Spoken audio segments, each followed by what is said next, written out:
So Illia Topuria gave up his featherweight title, and Ariel Helwani tweeted it looks like Topuria versus Makhachev will get booked later this year.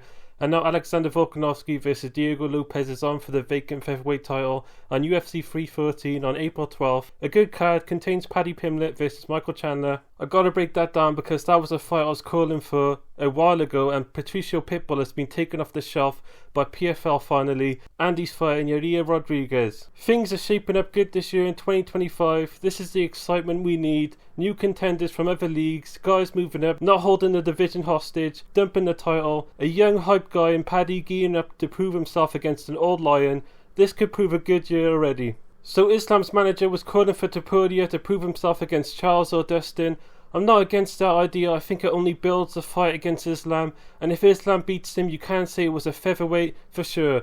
I do really want to see Topuria versus Islam next, but I'm good with the option of building it as well. You do wonder how he matches up with Charles and Dustin, because these can be harder fights than the eventual matchup with the champion.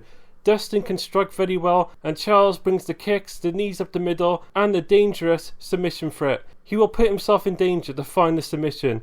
I'd like to say Topuria beats them both, but he'll get bloody in the process.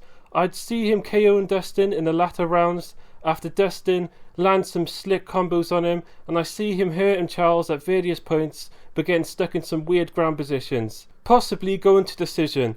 Then with Islam, I can see a decent chance of Islam knocking him out with a head kick. I like to say that's a 50-50 fight, and one thing Islam has trouble with is the speed of a lighter guy, I find. Topuria might just combo him and kill him. These are exciting fights. Then Volkanovski vs Diego Lopes. I actually really wanted this fight. I said instead of Volk fighting Topuria again, have him fight Lopes, because if he wins, we can go, hey, wait, maybe Volk only lost to Topuria because he got knocked out 3 months beforehand. If he loses, we now have a new contender. So I'm getting my wishes. Now on the fight, it has been a year since Volk was KO'd. He should be recovered by now, but a guy with nasty combos, with KO power, could be his kryptonite. If Volk still has his speed, he should be able to box circles around Diego, and especially, he should test the grappling, but I wouldn't bet the house on Volk, and I hope he does. If Volk's the underdog, I would place a small bet on Volk. I see this coming to decision, with a bit of hesitancy from both sides. Diego is on the big stage in a fight he didn't expect, and Volk is coming back off 2 KOs. I think that plays into it. I'd give a 60% chance for Volk to win by decision right now. Anyway, these are my thoughts. Let me know yours in the comments.